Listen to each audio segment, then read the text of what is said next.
Hi, my name is Link Pereira, and ever since I was 8 years old, I've been a huge fan of Monopoly. And nowadays, I know all the ins and outs of the game. And so today, I'm about to teach you 3 theoretical ways that you can win at Classic Monopoly super quickly. Now, I'm actually going to put a little asterisk on the word theoretical because all the methods I'm about to show you today can be pulled off in an actual game.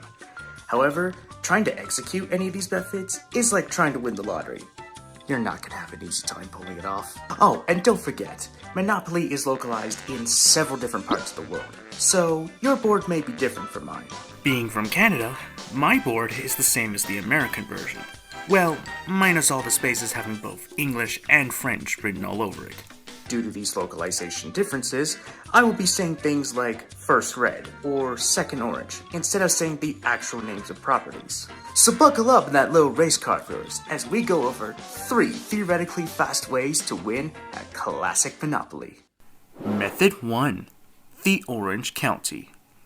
In August of 2022, I made a TikTok video based on this subject, and in it, I went over on how to win at Monopoly in just 3 turns with just the orange color set. Since then, I've optimized this method just a bit more, and now I've figured out that you can actually win in just 2 turns with this set. So here's how to pull it off. To start, you'll want to roll Snake Eyes on your very first roll, so you can land on Community Chest and get this card which says, Bank error in your favor, collect 200. Oh yeah, I should probably talk about the chance and Community Chest cards, as they're going to be very important for this video. Monopoly has 16 chance and 16 Community Chest cards, each with different outcomes that can affect the player. Well, except for this card, which for some reason shows up twice in the chance deck. Don't ask me why, I can't really give you a good reason behind this madness. Anyways, if there's a specific card you want or need from one of the decks, then there will be a 1 in 16 chance for it to show up, or 1 in 8 for this card specifically because, again, it shows up twice in the chance deck. Oh, and I guess while I'm at it, I should point out that the Community Chest cards that you see on screen are the cards that were used for all versions of Classic Monopoly between 2008 and 2021. In October of 2021, the Community Chest cards were completely overhauled to give a more modern feel to the game. However, all the rewards for the Community Chest cards were kept exactly the same as they were prior to the overhaul. Oh, and in case you were wondering, the board that I own personally is from 2013, which is the version that debuts the cat token. Aside from that, there aren't any noticeable differences between this version and the 2008 version, at least to my knowledge. Let's move on to the second roll. Here, you want to roll double 4s so you can land on just visiting. This is so you can keep your cash and not be forced to buy or auction any properties. And then, to conclude your first turn, you'll want to roll a 6, but it best not be a double, because otherwise you get sent to jail on your very first turn, and obviously that's not what we're going for here. Anyways, rolling a 6 that isn't a double will put you on the first orange, in which you can purchase it for 180. Now we just wait for the opposition to play, and once your next turn comes around, you'll want to roll Snake Eyes for your first roll again. This will land you on the second orange, and just like with the first one, you can purchase it for 180. And once you've done that, you'll want to get double 2s for your next roll. This will land you on a chance space in which you could potentially get this card which says, go back 3 spaces. This will put you on the third and final orange in which you can purchase it for 200. And just like that, 2 turns in and you already have all 3 oranges in your possession. And now, we're going to build on these properties because just look how cheap buildings are in this set. They're only 100 each. All that leftover cash will let you build up to 11 houses on this set. And while you're building, make sure that the third orange has 4 houses because the rent on that property is more expensive than the other 2. The rent on this set will now skyrocket like crazy, with each property's rent now leaning towards the upper triple digits. And guess what? We're not even done with this turn. We can utilize that third roll to get a 3 to land on chance again. Hopefully, you'll pull one of these cards, which should make you pass or land on go, which will grant you another 200. Now, if you get one of these 2 chance cards, you'll be forced to buy or auction the respective property after passing go. However, you can just auction the property itself and immediately back out of its auction. That is assuming the property you're being sent to hasn't been bought by an opponent. But that's okay, because even if you're forced to pay rent, you should still have just enough money to buy one more house and a hotel for the third orange, which will raise its rent to 1,000. Your opponents should go bankrupt if they manage to step on 2 orange properties in back-to-back rolls. Something I should point out though is that if your opponent steps on the 2 cheaper oranges back-to-back, it most likely won't be enough to bankrupt them if they've passed go at least once. But if they haven't passed go yet, then victory will be yours in just 2 turns. Method 2. The Red Ranch. To begin this method, you want to roll double 5s to land on just visiting, and then from there, you'll want to roll an 11 in order to land on the first red, so you can purchase it for 220, and that's how the first turn plays out. Now we just wait for the opposition to play, and once your second turn comes along, you want to begin the turn with Snake Eyes so you can land on the second red and purchase it for 220. And now, you'll have to make a full lap around the board in order to obtain the third red, since obviously you can't roll a 1 with 2 dice. But first, let's obtain some extra cash along the way. And so, for your second roll, you want to roll double 5s to land on this community chest, and potentially get the bank error in your favorite card for an extra 200. And then from there, you'll want to roll a 3 to land on chance. Hopefully, you'll get this card which says, advance to the third red. You'll receive 200 for passing go, and then you'll get to purchase the property for 240. And just like that, you have full ownership of the reds in just 2 turns. But of course, we're not done just yet, as you should probably build on those reds just before you finish your turn. So now, you'll want to build 8 houses amongst the 3 reds, making sure that the third red has 3 houses itself, due to that property being more valuable than the other 2 reds.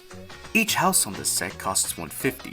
A total of 1200 will be spent here to build the houses, which is a lot of money and it is quite risky considering how much cash you'll have left after building. But it can lead towards a massive profit if an opponent steps on one of these reds, more specifically though, one of the 2 reds with 3 houses on it.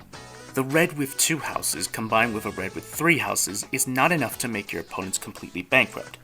Because the rent here is much lower than it was with the orange set, it makes this method significantly harder to execute than the Orange County method. However, if your opponents roll exactly what's needed to land on both 3-housed reds in back-to-back rolls, then you'll win the game in just 2 turns. Method 3. The Pink Palace.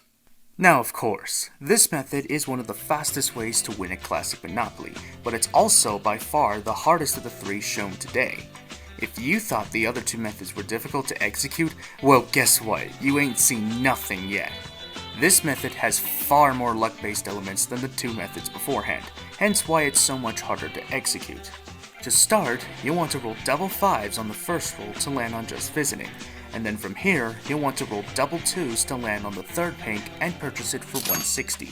And then, on the third roll, you'll want to roll an 8 that isn't the double 4 variant to land on chance, and hopefully you'll get this card which says, advance to the first pink.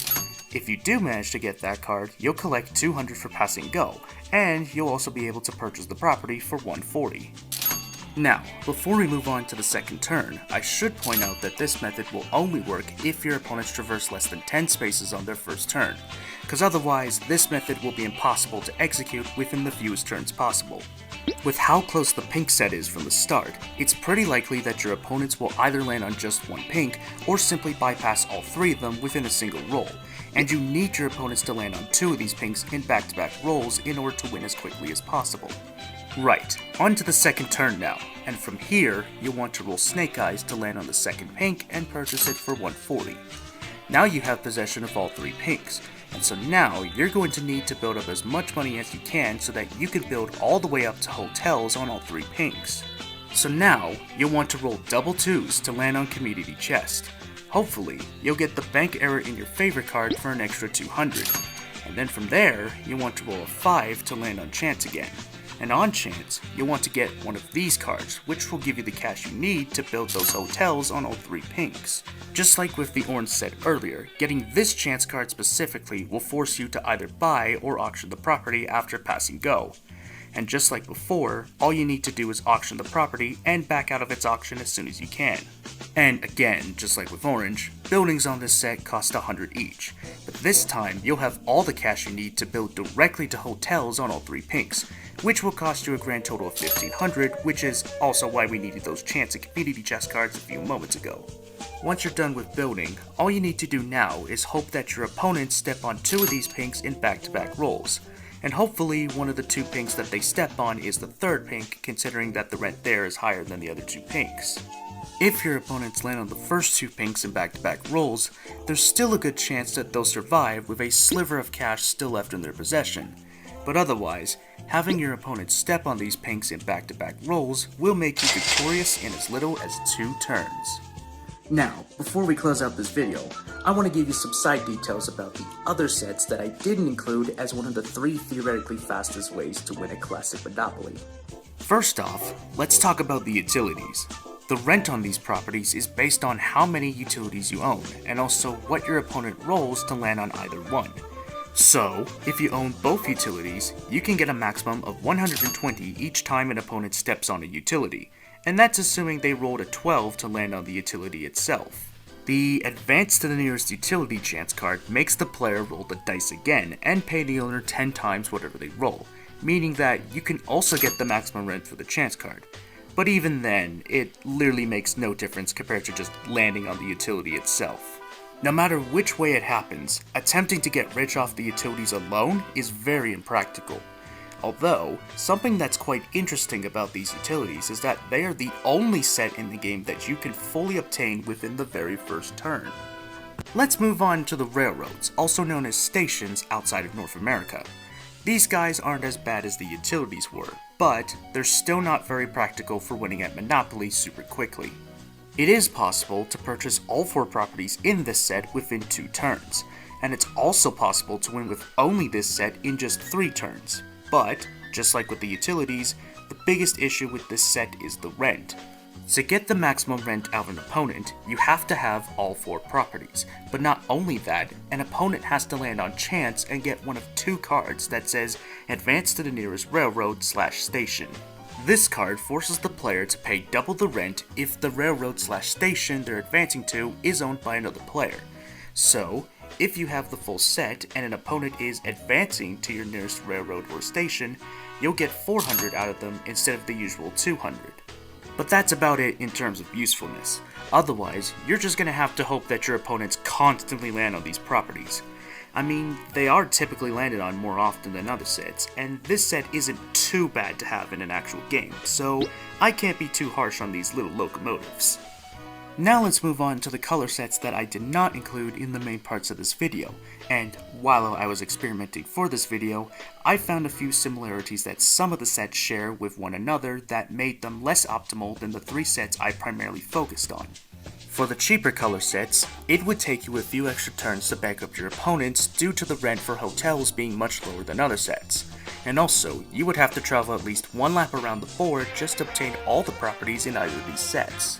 For the more expensive color sets, rent is thankfully not much of an issue. However, it can still take a few extra turns to bankrupt opponents due to these properties being expensive to both buy and build on. And just like with the cheaper color sets, you would have to travel at least 1 lap around the board just to buy all the properties in either set, with the exception of the dark blues, where it is possible to obtain both properties within the first lap around the board. And also, I should point out that you can win with just the dark blues in as little as 2 turns, but compared to the other sets that I focused on for this video, the routing I had for this set was very strict in terms of cash and also movement. My routing, for example, required both you and your opponents to roll super high numbers and doubles for almost every single roll. And also, trying to build the maximum amount of houses on each dark blue would have required basically every last bit of cash you had. And having to pay for literally anything else in the game aside from the buildings and properties themselves would have made you miss out on an all-important house. Especially when you consider that the rent for both dark blues individually has the potential to single-handedly bankrupt an opponent if their net worth is low enough. So yeah, that's why I didn't include this set as part of the main 3, and I would have prioritized this set over pink if the routing wasn't so restrictive on both your own cash and the fact that everybody has to roll super high on their first turn. Anyways, let's talk about the chance and community chest cards once again.